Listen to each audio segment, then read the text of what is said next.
नमस्कार. स्वराज के Khedkar kitchen recipe चॅनलमध्ये आपल्या सर्वांचं स्वागत आहे.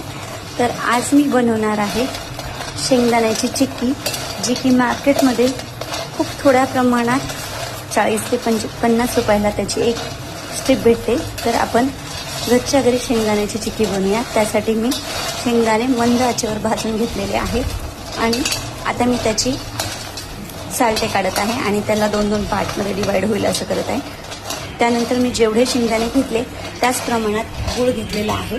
तो गूळ मी किसून घेतलेला आहे आणि हा आता मंद आचेवर पातळ होण्यासाठी ठेवलेला आहे. हा पातळ होईपर्यंत आपण हे शेंगदाण्याचे साल्टे वेगळे करून घेऊया. त्यानंतर या गुळामध्ये मी आपल्याकडे असलेलं कोणत्याही प्रकारचं 1 चम्मच तूप घालणार आहे.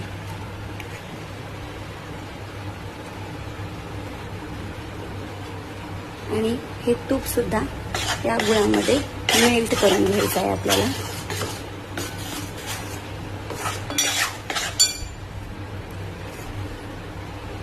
आपल्याकडे साजूक तूप असेल तर आपण तो साजूक तूप घालू शकता किंवा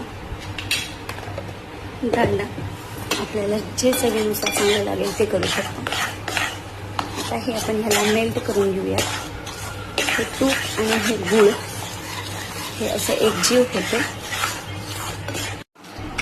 आता मी शेंगदाण्याने हे अशा प्रकारे थोडंसं दाबत आहे, जेणेकरून आपली चिक्की ही जास्त जाड होणार नाही आणि हे शेंगदाणे 2-2 पार्ट्समध्ये छान रीतीने डिवाइड होईल.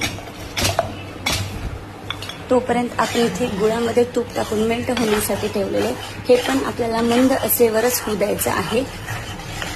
त्यानंतर हे टाकण्यासाठी मी एक स्टीलची परात घेतलेली आहे आणि त्याला मी असं खाली तूप किंवा तेलाने ग्रीस करून घेत आहे, जेणेकरून आपली चिक्की नंतर निघेल.